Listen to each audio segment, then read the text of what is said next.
ఏళ్లుగా ఎన్నో సమస్యలతో సతమతమవుతున్నారు. సమస్య పరిష్కారం ఎలా, ఆ సమస్య పరిష్కరించేందుకు ఎవరున్నారు అని తెలియక చాలా అవస్థలు పడుతున్నారు ప్రజలు. ఆ సమస్య పరిష్కార దిశగా ఎలాంటి సమస్య అయినా పరిష్కరించేందుకు, కుటుంబ సమస్య కావచ్చు, ఉద్యోగ సమస్య కావచ్చు, ఎలాంటి సమస్య అయినా పరిష్కరించేందుకు మనతోటి ప్రముఖ పండితులు, వాస్తు పండితులు KVVN శర్మ గారు మనతో ఉన్నారు. ప్రియ ప్రేక్షకులకు, ఏ రూపంలో ఉన్న గణేశుని పూజిస్తే ఎలాంటి ఫలితాలు కలుగుతాయనేది ఈరోజు ముచ్చటించుకుందాం. తొండం ఎడమవైపునకు ఉన్నది, తొండం ఎడమవైపునకు ఉన్నది తిరిగి ఉన్నట్లు ఉంటే విగ్రహాన్ని ఇంట్లో పెట్టుకుంటే ఇంట్లో ఉంటే వాస్తు దోషాలు తొలగిపోతాయి.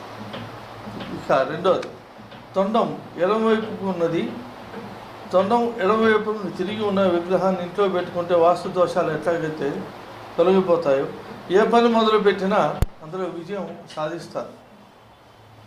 తొండం కుడివైపుకు ఉన్నది, తొండం కుడివైపును కనుక తిరిగి ఉన్నట్లుగా ఉంటే విగ్రహాన్ని ఇంట్లో పెట్టుకుంటే అనుకున్న కోరికలు నెరవేరుతాయి. అయితే ఈ తరహా వినాయకుడి విగ్రహాలను పూజించేటప్పుడు నియమ నిబంధనలకు నిష్ఠగా ఆచరిస్తేనే ఇటువంటి ఫలితాలు ఉంటాయి. ఏమాత్రం అనాచారంగా చూపిస్తే ఫలితాలు అనేవి ఉండకపోగా తిరిగి మనకి రివర్స్లో కొట్టే అవకాశం ఉన్నది.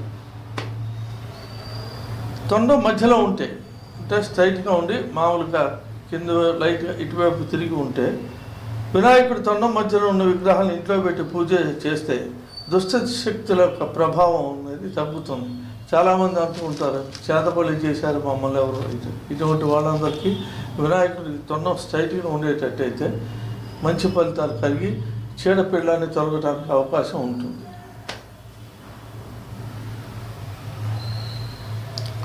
తెలుపు రంగు గణేశుని అంటే శుక్లాంబరం విష్ణు అని చెప్పి అంటారు కదా. శ్వేత గణపతి అని ఉంటుంది. శ్వేత గణపతి అంటే జిల్లేడు పూలతో కాదు, విగ్రహానికి తెలుపు రంగులో ఉండే దాని గురించి చెప్తాను. ఇంట్లో శాంతి ఉంటుంది. ఎప్పుడు కూడా ఏంటంటే ఇంట్లో అశాంతి కనుక ఉంటే, గొడవలు చికాకులు ఏదో ఒకటి ఉంటే తెల్ల గణపతిని పెట్టుకుని పూజ చేస్తే మీకు ఫలితాలు అనేవి బాగుంటాయి. ఇకపోతే సాధారణంగా రావి ఆకు వినాయకుడిని అక్కడక్కడ పూజ చేయటం మనం చూస్తూ ఉంటాం. దీంతో ఏమవుతుందంటే ఇంట్లో ఉన్న నెగిటివ్ ఎనర్జీ పోయి పాజిటివ్ ఎనర్జీ, పాజిటివ్ థింకింగ్స్ వచ్చే అవకాశం అనేది ఉంటుంది. ఇంట్లో అందరికీ కూడా శుభాలు అనేవి కలుగుతాయి. పలు రకాల విగ్రహాలు కూడా ఉన్నాయండి. వెండి గణేశుని పూజిస్తే పేరు ప్రఖ్యాతులు వస్తాయి. చెక్క రూపంలో ఉన్న గణేశుని పూజిస్తే, అంటే దారు శిల్పం అంటారు, దారుతో కనుక చేయిస్తే ఆరోగ్యం వస్తుందండి. ఇత్తడి గణేశుని పూజిస్తే సంతోషం వస్తుంది. మట్టి గణపతిని పూజిస్తే శుభం కెరీర్లో సక్సెస్ లభిస్తాయి. స్వస్తిశ్రీ. ప్రేక్షకులారా, వివాహంకి ముందు పెళ్లి కార్డులపై, శుభలేఖలపై వినాయకుని బొమ్మ ఎందుకు వేస్తారు మీకు ఏమైనా తెలుసా? దానికి కారణాలు ఏమైనా తెలుసా? తిరిగిపోతే నా ద్వారా వినండి.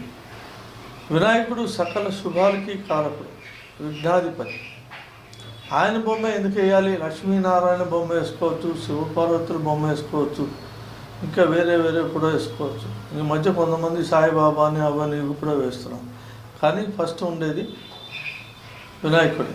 వినాయకుడికి బొమ్మ వేయడానికి కారణం ఏంటంటే వినాయకుడు ఒక రూపమే అని చెప్పి చెప్తారు.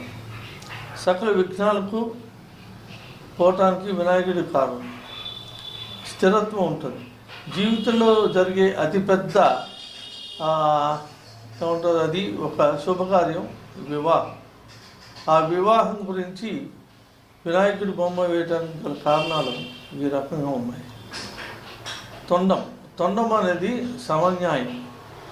తొండం అనేది అటు ఇటు ఊగుతూ ఉంటుంది కాబట్టి అది రెండు పక్షాలకు కూడా న్యాయం చూపిస్తూ ఉంటుంది. ఇకపోతే చిన్న కళ్ళు ఆయనవి చాలా అందంగా చిన్నగా ఉంటాయి. ఈ చిన్న కళ్ళు అనేది సూక్ష్మం. ప్రతిదీ కూడా మనం చూడండి, ఏదైనా ఒక ఇది వచ్చినప్పుడు, అనుమానం వచ్చినప్పుడు, డౌట్ వచ్చినప్పుడు, లేకపోతే సరిగ్గా కళ్ళు చిన్నవి చేసి చూస్తాం. కాబట్టి వినాయకుడికి చిన్న కళ్ళు ఉండటం వల్ల సూక్ష్మమైన ఇది దృష్టి దాని వల్ల ఏమైనా లోపాలు కానీ శుభాలు కానీ తెలియటానికి కళ్ళు సూచిస్తాయి. ఇకపోతే దంతం అంటే ఒక దంతం వచ్చి ఉండే దీంతో తొండాన్ని సూచిస్తుంది కాబట్టి మనం వినాయకుడికి తొండం కూడా ఉంది కాబట్టి సింబాలిక్గా వినాయకుడిని బొమ్మ వేయటం అనేది జరుగుతుంది.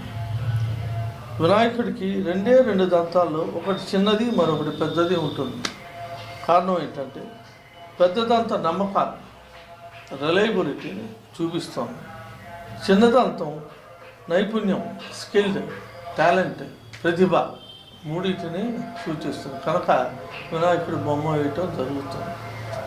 ముఖ్యంగా అన్ని విఘ్నాలు తొలగించే దేవుడిగా విఘ్నేశ్వరుని పేరుందని చెప్పాం కదా.